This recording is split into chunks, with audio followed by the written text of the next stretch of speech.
it's not something you see every day, is a E-type Jaguar in front of you. Looks like the friggin' Batmobile, the old one.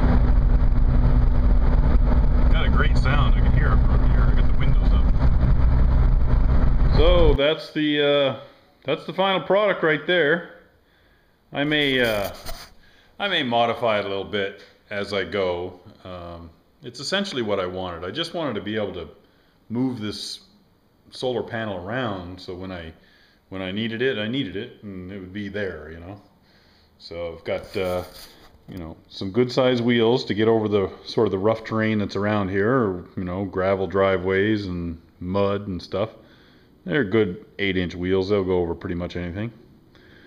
We've got a decent 120 watt panel here. It can charge up 1 or 2 batteries. There's only one good deep cycle on there right now, but there's room for more. From what I understand, you can do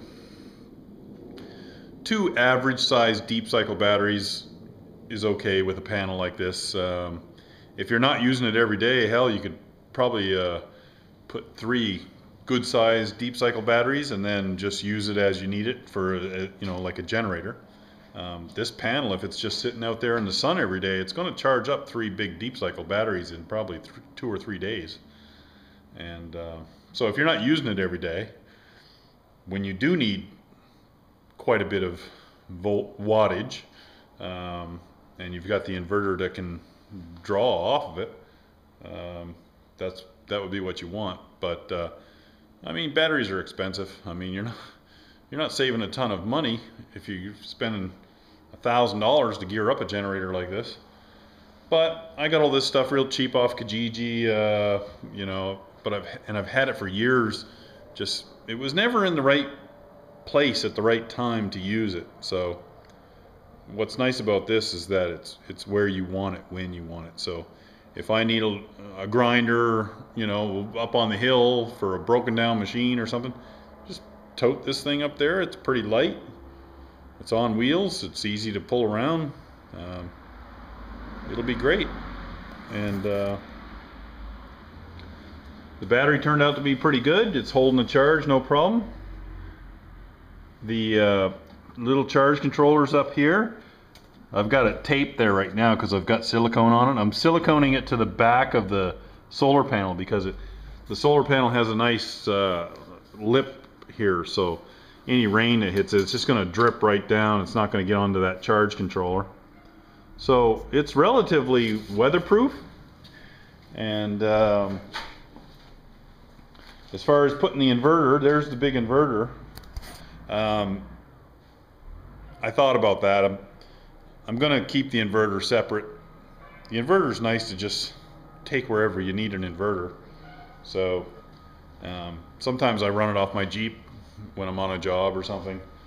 You know, I'm not going to bolt it down to this machine because the weather will get to it and just wreck that inverter. It's a relatively expensive inverter. I got it in an auction for 30 bucks.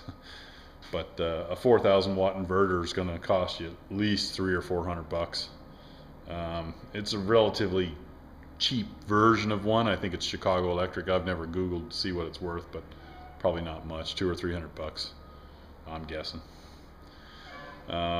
You know, and even because it's such a cheap name, I wouldn't be surprised if the thing doesn't last more than a few years. But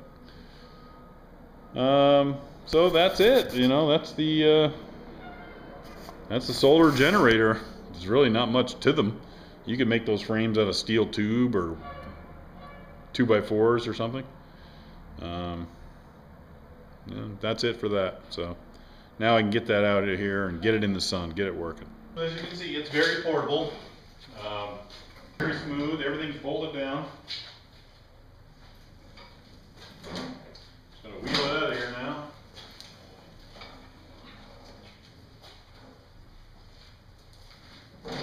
What I was working on the other day, or I was telling you, I was working for, I do a lot of work for Ilan Sandler. He's a good guy.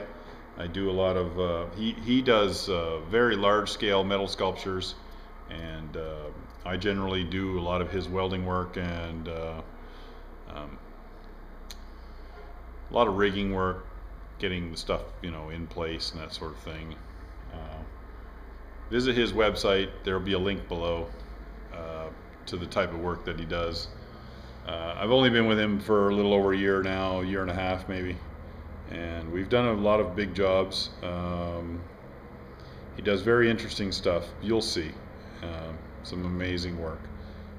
What's nice is that when I do work for him, it's always something interesting, an interesting material. Like the big job in Toronto was all 316 stainless steel, and we've yet to unveil it, so I can't really show it to you. He doesn't want me to show the progression of these things, otherwise they would be on my YouTube channel, and I respect his wishes on that, so that's why you don't see me working on those things. But here's a little clip of the one I just finished, and it was an event called Nocturne. Halifax has this every year, and it's like a nighttime light show, kind of a blend between artistry and, you know, sometimes there's fire shows, and it's basically, you know, it coincides with Halloween and, you know, nightlife and the art that you could see at nighttime around Halifax. This was a representation of Ursa Major, the big bear in the sky, you know, the Big Dipper, and it's actually the bigger constellation that includes the Big Dipper. And here's what that looked like. Came out very cool. It was made of acrylic with a lot of LED lights, and just came out pretty neat. And here's what that looks like. Wow, it's got to be a couple hundred people.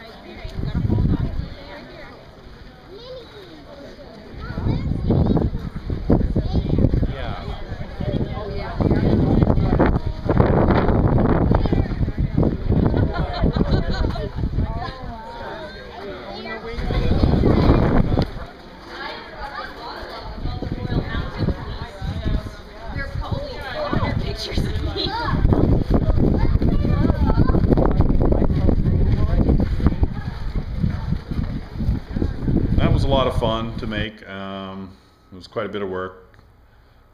That's what I've been at for the last week and a half, and we finally got it done. Worked all through the weekend and everything, so that came out pretty cool.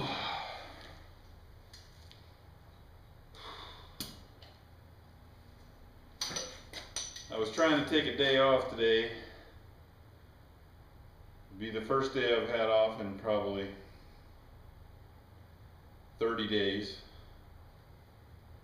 I mean, there are days where you don't work so hard, but today was going to be the first day I didn't do shit. Well, I was in relaxing. Actually, I was having a nap. I'm old now. I have naps around 1, 2 o'clock. Guy rolls in. I got to grind and weld on his tractor. Nice guy, but I just wanted to take a day and do fuck all. You know, I didn't want to do a damn thing. Try and recover a little bit. My back's been killing me. And this guy rolls in with the tractor, and just to get the tractor up here where we can work on it, I had to move a bunch of plate that was laying on the ground. I don't have a forklift or anything, so just have to lift the shit up and move it, you know. So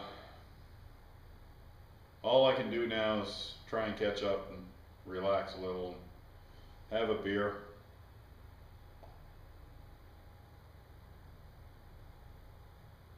Oh, it almost makes it all right, but not really. Not quite. Other than that, you know, things are starting to progress a little bit. I'm getting a little more free time, so tomorrow we'll be doing some how-tos and stuff like that. And you know, I don't know what we're going to touch on, but we'll be definitely be doing a little forging tomorrow. So there hasn't been much call to fire them up. So I'm sorry you haven't been getting the blacksmithing videos that you require, but they're on the way, and before you know it, you'll be tired of looking at those too, and you'll want to see some pigs or something. You know, I don't know. I did sell one of my little pigs. I'm down to two now. I only got Big Mama and one baby, so someday I hope to be done with pigs, done with livestock. Period. You can't imagine how much time it takes to raise animals. It's just unbelievable. It's barely worth it, you know. When you finally get to eat the product of all that work, it's wonderful because it definitely tastes so much better than that shit you get in the store. But all the effort and the work and the money is just, I'm telling you, it's barely worth it. It's like spending $1 to make $1.10. That's about what I figure it works out to, about $1.10, maybe $1.20. So, you know, unless you do any kind of volume, it's really not worth it to raise any animals on a small scale, except for your own pleasure. If you're retired or something, it'd be great, but you know, if you got other things to deal with, it's not worth it. So I'll catch you next time. Things seem to be looking up a little bit. I'm not going to get my hopes up. I don't feel that they're looking up that much, but hopefully some decent work's going to come my way soon.